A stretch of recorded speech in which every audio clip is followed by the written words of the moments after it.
Առաջիկա 2 օրերին Երևանյան տարբեր ստեղծագործական տարածքներ կվերածվեն ֆրանկոֆոն թատերական հանդիպումների հարթակների, այս անգամ հյուրընկալելով ֆրանկոֆոն ժամանակակից ամենահայտնի հեղինակներից մեկին՝ Մատեյ Վիշնիեկին։ Այս նախագծի իրականացման ընթացքում ժամանակակից դրամատուրգիայի շատ հետաքրքիր հեղինակներ են ժամանել մեր երկիր, էապես նպաստելով նաև դրամատուրգիական գործերի թարգմանությանը եւ տարածմանը Հայաստանում։ 7-րդ տարին եւս չափազանց հագեցած ծրագիր ունի։ Ունենք տարբեր իրադարձություններ,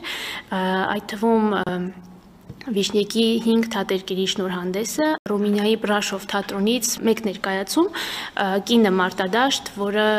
բեմադրված է Վիշնյեկի թատերգերից մեկի հիման վրա։ Այնուհետև վաղը ծրագիրը կշարունակվի թատրոնի եւ կինոյի պետական ինստիտուտում, դրամատուրգը հանդիպում կունենա երիտասարդ հայ սցենարիստների եւ դրամատուրգների հետ, ովքեր գրելու ճանապարհին են եւ սկսել են ստեղծագործել արդեն որպես թատերական հեղինակներ։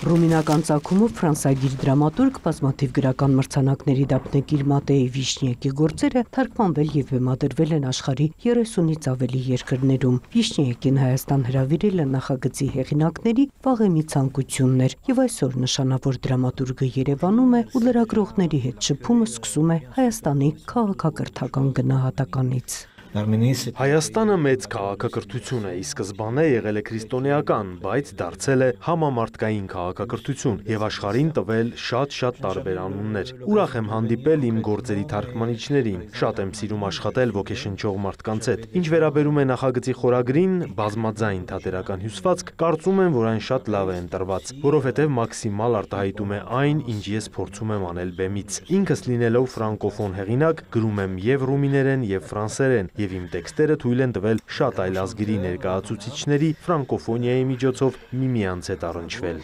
Նախագիծն իրականացնում է Ավանսեն ֆրանկոֆոն թատերական ասոցիացիան ֆրանկոֆոնիայի միջազգային կազմակերպության ֆինանսավորմամբ, որի ղեկավարը Հայաստանը խիստ կարևոր երկիր է համարում ֆրանկոֆոնիայի համար։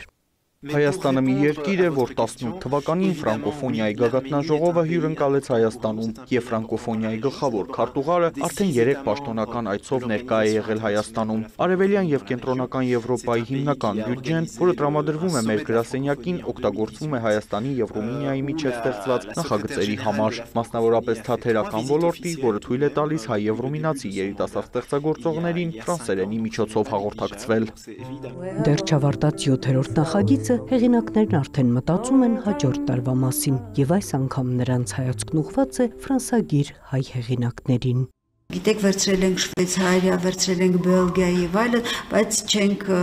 անդրադարձել ըստ արժանվույն նաեւ այն հայ հեղինակներին, ֆրանսագիր, ովքեր չեն ապրում ես հետ Հայաստանում, այլ ապրում են դրսում։ Թատերական հանդիպումները նոր հայտնություններ են խոստանում ոչ միայն հայ երիտասարդ արվեստագետներին, այլև երևանյան թատերասերներին։